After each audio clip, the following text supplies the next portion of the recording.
You're listening to the What the Wrestling Podcast, the show that brings you all things wrestling with your host, RJD.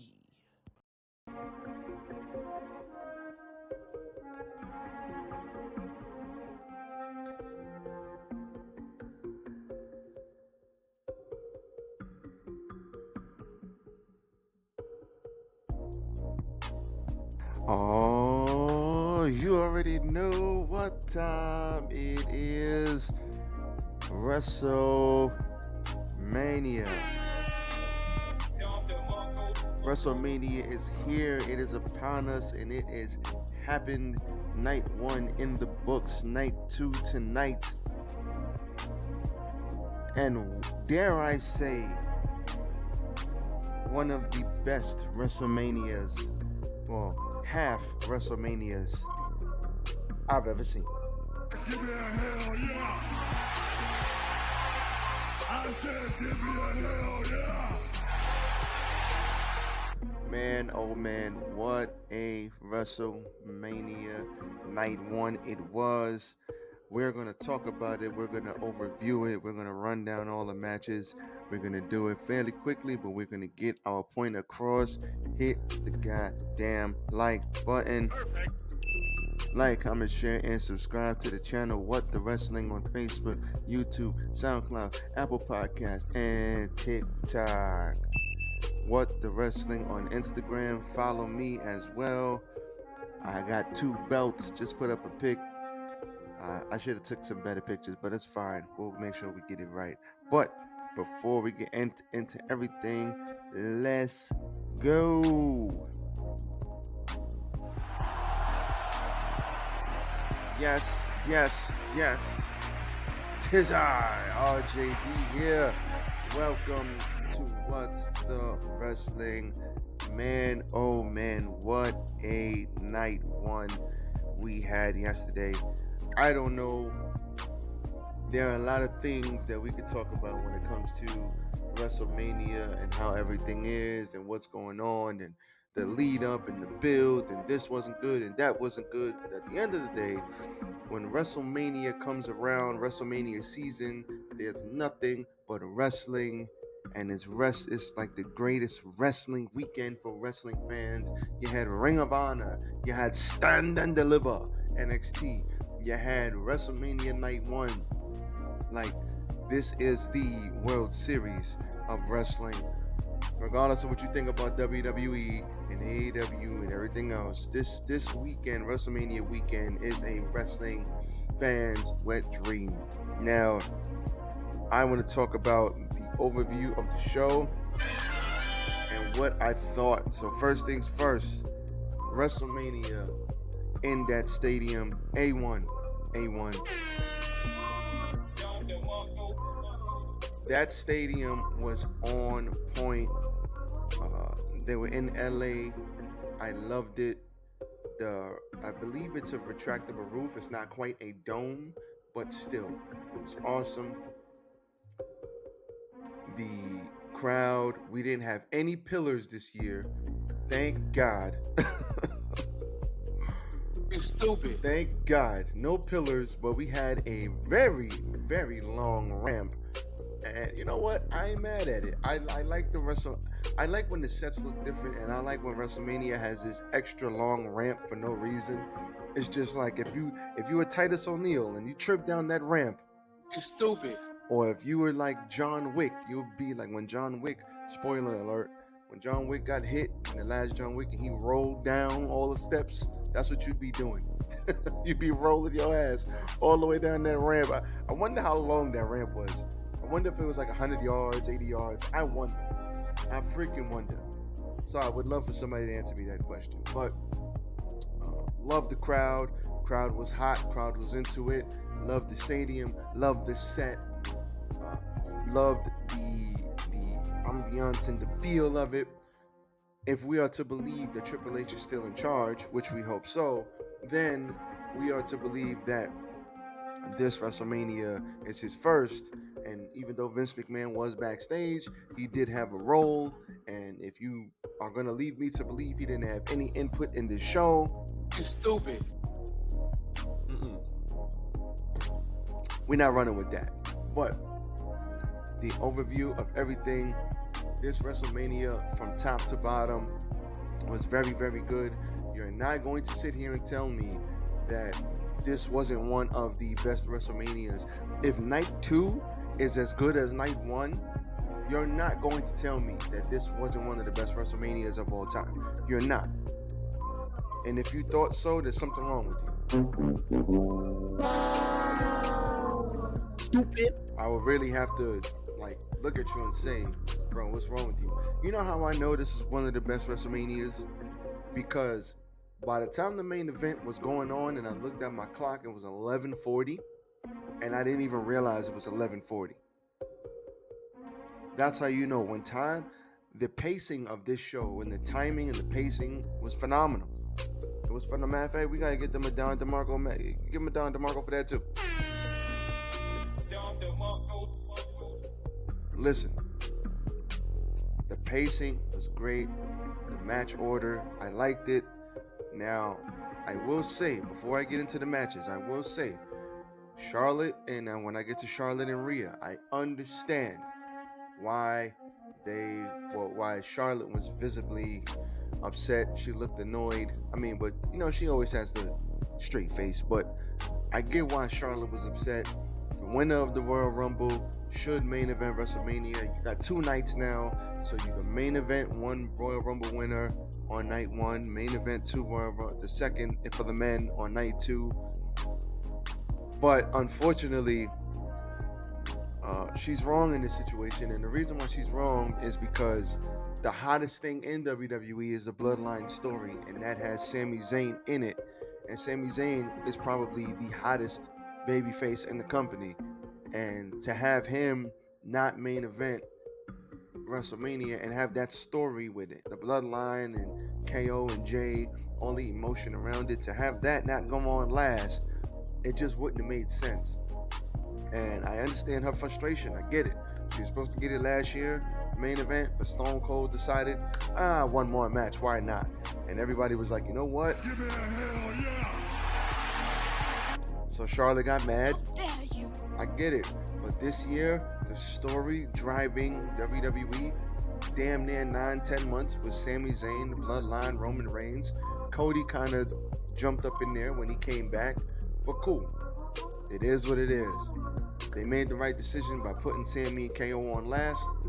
I know Charlotte's tight. There's always next year. But she got to hold that L. All right, let's get into this. We had John Cena in Theory opening up this show. Really basic stuff here. John Cena is, I believe, in the middle of shooting the movie. So, yeah, basic stuff here. There's nothing wrong with this. This was a basic match. They picked it up towards the end. John Cena had the 5 moves of doom towards the end of the match. Had Theory visibly pinned after he put him in the STF after there was some ref bump shenanigans. Theory hit him in the nuts. And then he won with the 8-count down. Bruh. So the John Cena lost to his son. I mean, sorry, that's Dom. My bad. Bruh. That's Dom and Ray. My bad. So John Cena lost. It's fine. Doing what he's supposed to do, putting over the younger talent. The fact that John Cena was in WrestleMania and he's not the most talked about thing in WrestleMania is a good thing. I know people are kind of like, yo, you dissing John Cena? Hell no. But when you're a star, a mega star like John Cena, and you've been in the company, 20 years, something like that, or 20 plus years, you're putting, at this point in the game, you're putting over younger talent and you're showcasing the future. And right now, that's what he did. That should be what he does. You can't, what, you're going to be on top forever at 60 years old holding the damn title? No, you put over the younger guys. You show them the ropes. You show them how to be great. So shout out to Cena for doing that. This was a nice opener, decent stuff. Bruh. Oh, I hit the wrong button. Decent stuff, can't go wrong there. Then we had Braun Strowman and Ricochet, Street Profits, Alpha Academy, Viking Raiders in the men's tag team showcase. And these guys are crazy.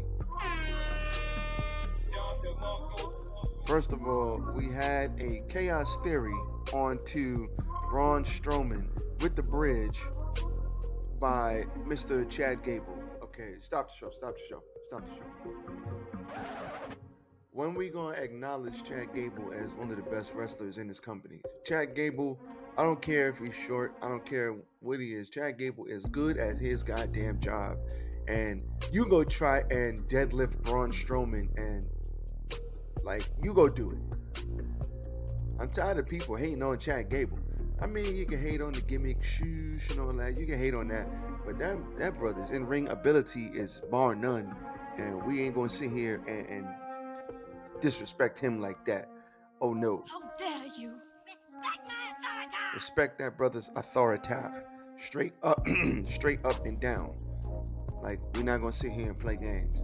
We had Braun Strowman with we had a cool Tower of Doom spot where I think it was Ivar and Strowman on the bottom, and then you had two more guys, and then you had Montez Ford on top, kind of straight up in suplex position, and Ricochet jumped on everybody, which was fire.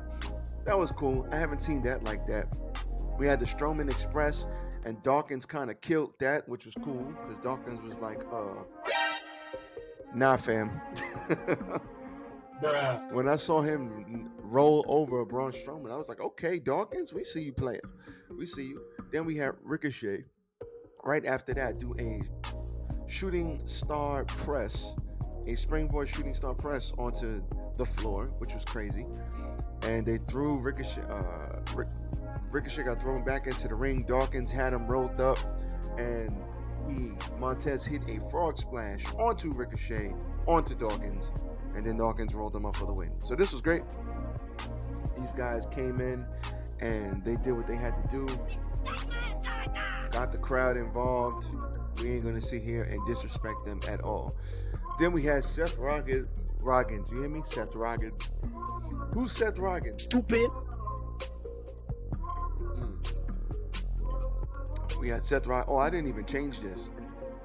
That was next. Seth Rollins and Logan Paul.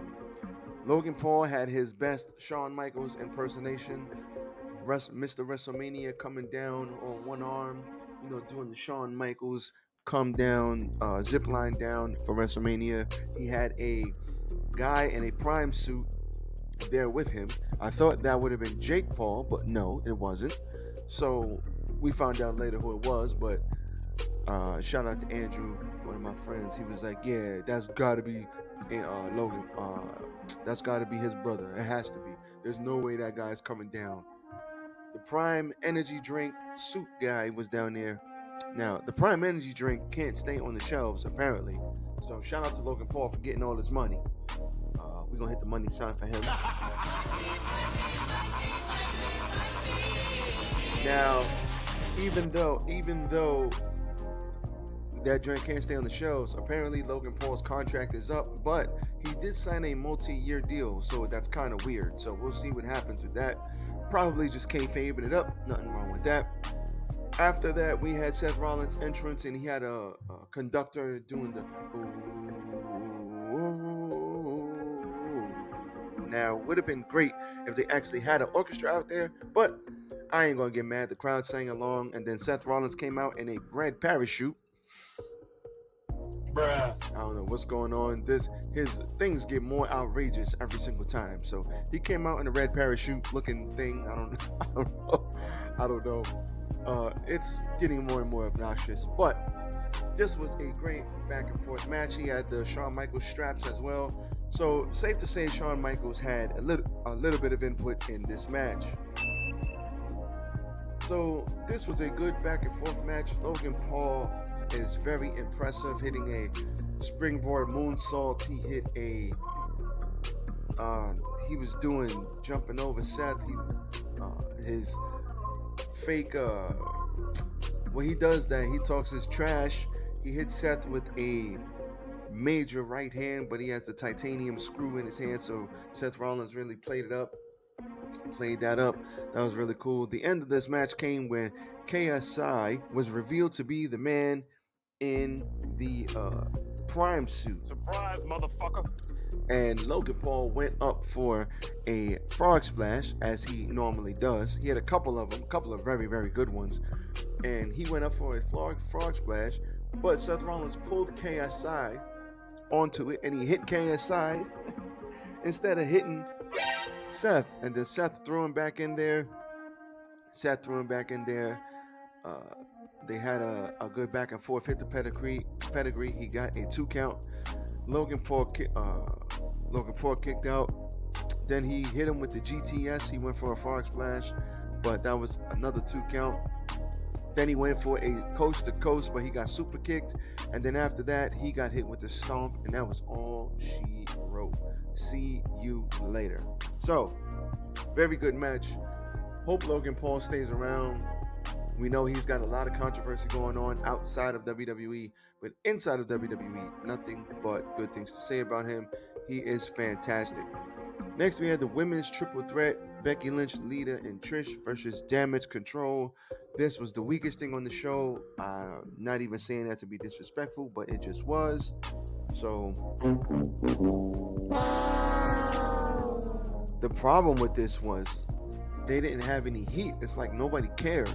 Becky Lynch won with a mid-rope manhandle slam on Bayley.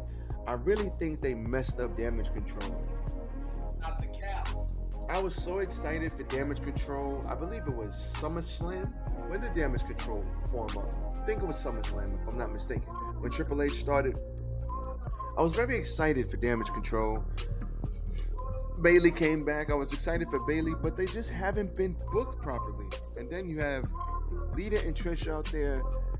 Good to see them back. This wasn't really WrestleMania worthy, but we had the legends in there. I'm not going to sit here. The ladies worked hard. It was a good, hard-fought match. Not like the match was bad. It's just that nobody cared. And that was the problem. The build was kind of weak, and they need to book Damage Control better. That's the only thing I have to say about this. Next, we had ex-Con Dom versus Rey Mysterio. This was very, very good. So, ex-Con Dom had a whole entrance package of him getting out of jail and then being wheeled in from a corrections van straight to prison into the arena with Rey Mysterio's mask with great gear on, looking like a badass. Ex-Con Dom. No teardrop though, no teardrop. This was very cool. Then we had Snoop Dogg bringing in Rey Mysterio on the lowrider, and then he hit Eddie's music. Shout out to Eddie. Viva la raza. Shout out to Eddie. Rest in peace. And Rey Mysterio, they hit his entrance music after that, and he came down the ramp. This was very cool from the jump. From entrances to the callbacks to Eddie to Snoop, all of that. Great stuff here. Rey Mysterio beat him up early on in the match, toying with them, and then he took his belt off and whipped his ass. Literally, I have PTSD from that, but that was fire. He basically beat his son down. And then later on in the match, we had the MJF spot. It will forever be known as the MJF spot. Dominic goes out there and he talks his junk to his sister and his mama, grabs his sister's drink or whatever, throws it in her face. Mama got up. But Ray came over and calmed her down. Ray came over and beat her up. Not beat her up, beat him up for doing that, threw him into the ring post. That was great. Later on in the match, Dom gave him a 619 of his own, but he did not get the 3 count. Dominic attempted to close by hitting him with a steel chain that was put up there by Priest, if I'm not mistaken. But Bad Bunny intervened, who was out there on commentary, by the way, so shout out to Bad Bunny. Bad Bunny was like, How dare you? That's not happening, bro. Nope. And he took the chain from him, and then Rey Mysterio got the upper hand, hit the 619 with the frog splash, and got the win. Bad Bunny is going to be hosting in Puerto Rico, so the Backlash in Puerto Rico. So it would not surprise me if he ends up on the show wrestling, maybe a tag match with Rey against him and Mysterio and Priest, or Mysterio and Finn Balor. So I look forward to this. Definitely, this was an A from storytelling to everything else. Ray's family in the ring. Dominique looking on angrily after the match. This whole thing was perfect. All good stuff here. Then we had, many people are going to say this was match of the night. Charlotte versus Rhea. Many people would say this was match of the night. You know what? They wouldn't be wrong in their assessment. Many people, until night 2, because you got that triple threat match between Gunther, Sheamus, and Drew. But this match was fantastic. These ladies went out there and killed it. I mean, we had basically a German suplex onto Charlotte's face, which looked like it sucked. We had them going back and forth early on, but when that Riptide got turned into a DDT, the crowd came alive. The crowd was like, okay, we like this match. The match before kind of burnt the crowd out, so they started slow. But after that, they came alive after that. The end came where there was a headbutt and Riptide combo, but Rhea put Charlotte face first into the ring post, and it was a great visual of her just being laid out, like flatline. And after that, she came and Riptided her off the second rope and got the win. This was great. This was great, especially the second half of this match. They built it up slow, they built it up great. This was fantastic. I know Charlotte wanted that main event, and they went out there and proved it. She laughed. She was smiling after the fact, similar to Sasha Banks and Bianca Belair. She smiled. She showed love. Rhea Ripley deserved it. She did post on Twitter as well. This was all around a good match. And the first time all ladies were in a match at WrestleMania. The ring announcer, the ref, the two people in the ring, Michael Cole pointed that out. That was awesome. Damn, son, where'd you find this? That was awesome. Shout out to the ladies. We very quickly had Pat McAfee and The Miz. Okay, that happened. Pat McAfee won with the punt kick. Great. Moving on to the Usos versus KO and Sammy. This was my match of the night. Shout out to all parties involved. I'm gonna go rewatch some of this stuff anyway, but I definitely want to rewatch the main event, and I want to rewatch Charlotte, and I might rewatch the latter half of this, but the Usos and Sami Zayn and Kevin Owens. Sami Zayn has been the hottest thing smoking in this company for the last several months, and they transitioned him out from Roman Reigns and made it about him getting back at the bloodline, KO getting back at the bloodline, Jey Uso coming out of nowhere, and main event Jey from his story. This could easily be the Jey Uso story from all the way back then when he fell in line with Roman Reigns, and now they're telling this story with the tag team titles getting taken away from the Usos. This was straight up fantastic because the emotion, Kevin cried at the end. I know they were doing the scrum. Kevin cried, Sammy cried. From where these guys were to where they are now. We know El Generico is retired, but these guys have been friends a long time, and they came up together, and look at where they are now. Shout out to these guys.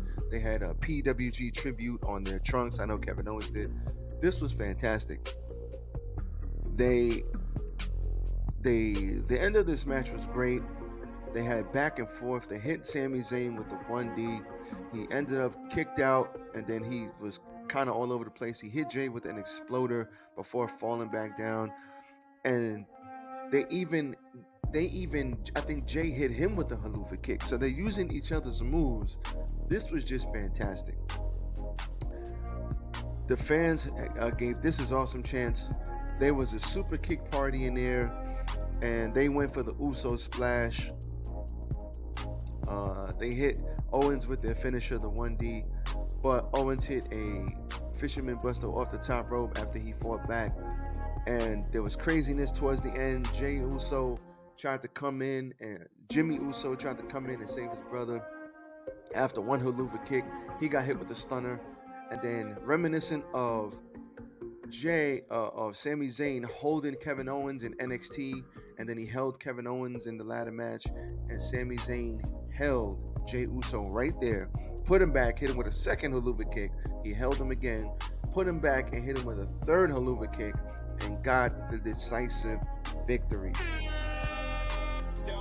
And the thing here is, it had to be Sami, it had to be Jey, because this is just as much as a Jey Uso story as it is a Sami Zayn story. Jey Uso did not like this brother. He won over Jey. Jimmy was always a fan, but the story has now centered around them because Jey made his choice. Sami made his choice. And now it had to be these two. And now we're going to see what happens tonight when Roman fights Cody. Does the bloodline dissipate and go away? Or does the bloodline keep it moving as Cody Rhodes loses to Roman Reigns? I don't know. But what I do know is that this WrestleMania was A+ in my book. Solid from top to bottom. And I'm looking at the matches now, the rundown. Listen, you can say what you want about the women's triple threat. It didn't have a lot of heat. Who cares? This was great. If night 2 is anything like night 1, we are in for a treat. And we will be talking about how this was one of the best WrestleManias we've ever seen. So with that being said, RJD here. I will catch you guys probably tomorrow, not tonight, because I'll probably be too tired to review this. But this is going to be an awesome night 2. We got a lot of good matches coming out. 1, 2, 3, 4, 5, 6, 7, 8. 8 matches. And we got another 8 matches tonight. If it's anything like today, it's going to be great. So with that being said, I'm out of here. Everybody be safe. Enjoy night 2. Check out my picks. What the Wrestling out.